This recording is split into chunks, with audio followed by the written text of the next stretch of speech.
کو یہ بھی بات بتائی تھی کہ ہماری کچھ آپس کی ناچاکیوں کی وجہ سے ہماری لڑائیاں ہمارے بچوں میں بھی منتقل ہو رہی ہے، اور بڑے ہی افسوس کی بات ہے، بڑے ہی ٹوٹے ہوئے دل کے ساتھ یہ بات کرنی پڑتی ہے کہ آج ہمارے درمیان یہ جو لڑائیوں کا ایک سلسلہ چل رہا ہے، تو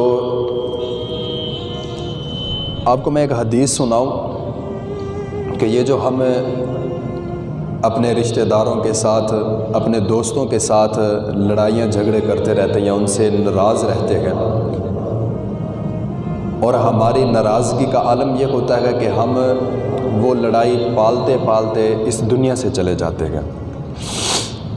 تو میں آپ کو حدیث سنانے لگا ہوں کہ ایک دن حضور پاک علیہ الصلوۃ والسلام، یہ الترغیب والترہیب میں یہ حدیث مبارکہ درج ہے کہ حضور پاک علیہ الصلوۃ والسلام ایک دن صحابہ کرام رضوان اللہ تعالیٰ علیہم اجمعین آپ کے درمیان جلوہ فرما تھے، اور آپ علیہ الصلوۃ والسلام نے ارشاد فرمایا کہ آپ میں سے جتنے بھی صحابہ کرام بیٹھے تھے، آپ نے سب کو یہ حکم دیا کہ ہمارے درمیان جو بندہ ایسا بیٹھا ہے کہ جس کا کوئی رشتہ دار اس سے ناراض ہے، تو وہ ہماری محفل سے بھاگ جائے، دور ہو جائے، ہماری محفل سے چلا جائے۔ تو جب آپ علیہ الصلوۃ والسلام نے یہ حکم فرمایا تو ایک صحابی کھڑے ہوئے اور ان کی خالہ ان سے ناراض تھی، تو وہ اپنی خالہ کے پاس پہنچے، منت سماجت کی، پیر پکڑے، ہاتھ باندھے، گڑ گڑائے، روئے، جو بھی کیا، ان کو راضی کر کے واپس حضور پاک علیہ الصلوۃ والسلام کی محفل میں آ گئے۔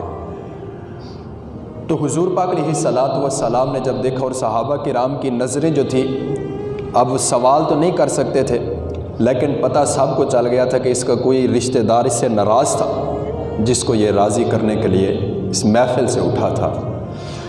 تو حضور پاک علیہ الصلوۃ والسلام نے اس بات کو مکمل کرتے ہوئے ارشاد فرمایا کہ جس محفل میں کوئی بندہ ایسا بیٹھا ہو کہ اس کا کوئی رشتہ دار اس سے ناراض ہو، تو اس محفل میں اس جگہ پر رحمت کے فرشتے نہیں نازل ہوتے، اس جگہ پر رحمت کے فرشتے نازل نہیں ہوتے۔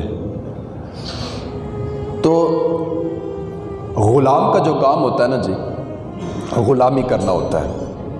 اب حکم سب کے لیے ہے، تا قیامت ہر آنے والے مسلمان کے لیے، ہر انسان کے لیے یہ حکم ہے، اور اگر ہمارے سامنے یہ حکم لایا جائے یا ہمارے سامنے یہ بات کی جائے تو ہم تو پہلے کہتے ہیں کہ جناب پہلے ہماری تو سن لیں، پہلے ہماری تو سنیں کہ اس نے کیا کیا۔ ہم کہتے ہیں نا کہ یار صلح کر لو، کوئی نہیں یار جانے دو، قصور اس کا ہے، ہم حق پر بھی گئے، تو اس کے باوجود بھی یار اس کو چھوڑ دو، ختم کر دو۔ لیکن ہماری حالت کیا ہوتی ہے؟ ہم کہتے ہیں بھائی ایسے کیسے جانے دیں یار، ذرا ہماری تو سنیں، ہم سے تو سنیں کہ اس نے ہمارے ساتھ کیا کیا ہے۔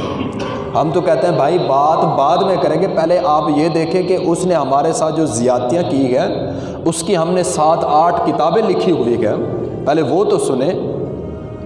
تو بھائی کیا ہوگا؟ وہ ادھر سے کھینچے گا، ہم ادھر سے کھینچیں گے، بات بڑھتے بڑھتے کیا ہوگی؟ ایک دانشور نے بڑا خوب جملہ ارشاد فرمایا تھا کہ یہ جو رشتہ ہوتا ہے نا، رشتہ داریاں جو ہوتی ہے، ایک ہوتا ہے دوستی کا رشتہ اور ایک ہوتا ہے خونی رشتہ۔ یہ رشتے جو ہوتے ہیں نا جناب، یہ کچی سوت کی طرح ہوتے ہیں، کچے دھاگے کی طرح۔ اگر ایک کھینچے تو دوسرا اس کو ڈھیلا کرتا جائے، چھوڑتا جائے، تب تو یہ رشتہ داریاں نبھائی جاتی ہے۔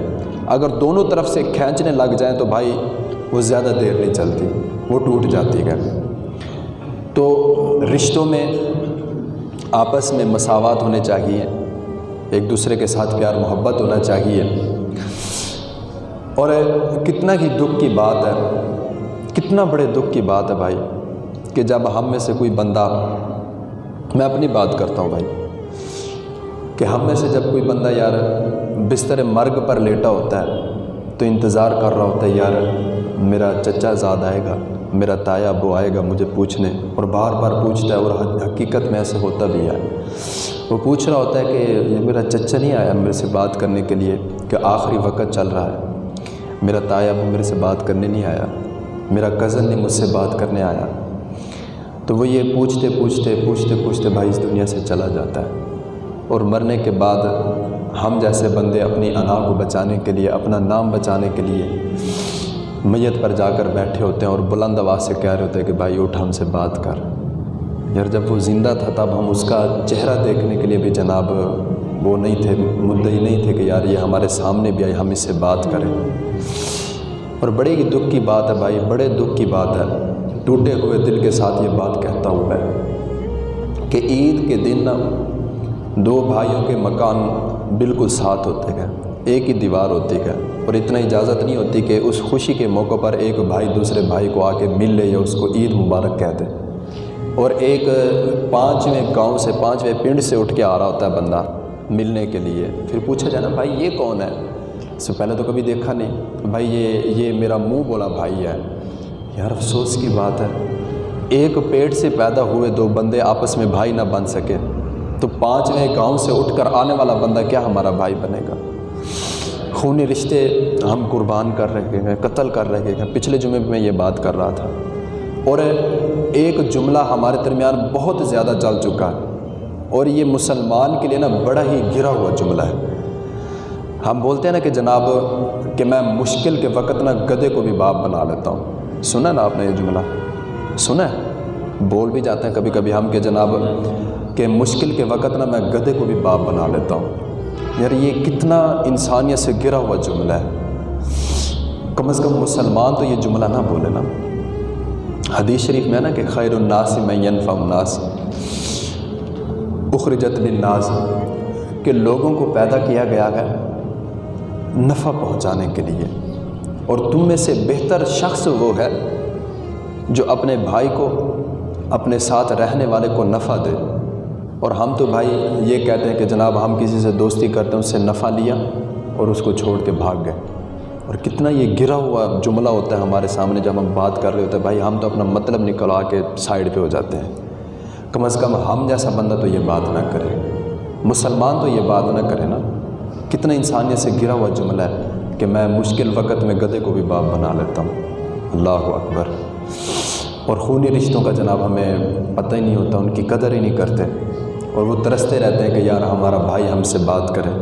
اور آج کل تو بھائی دور یہ آ چکا ہے، بھائی تو بڑی دور کی بات، ہماری نوجوان نسل کچھ ایسی بھی کم بخت ہوتی ہے جو اپنے باپ سے بھی ناراض ہے۔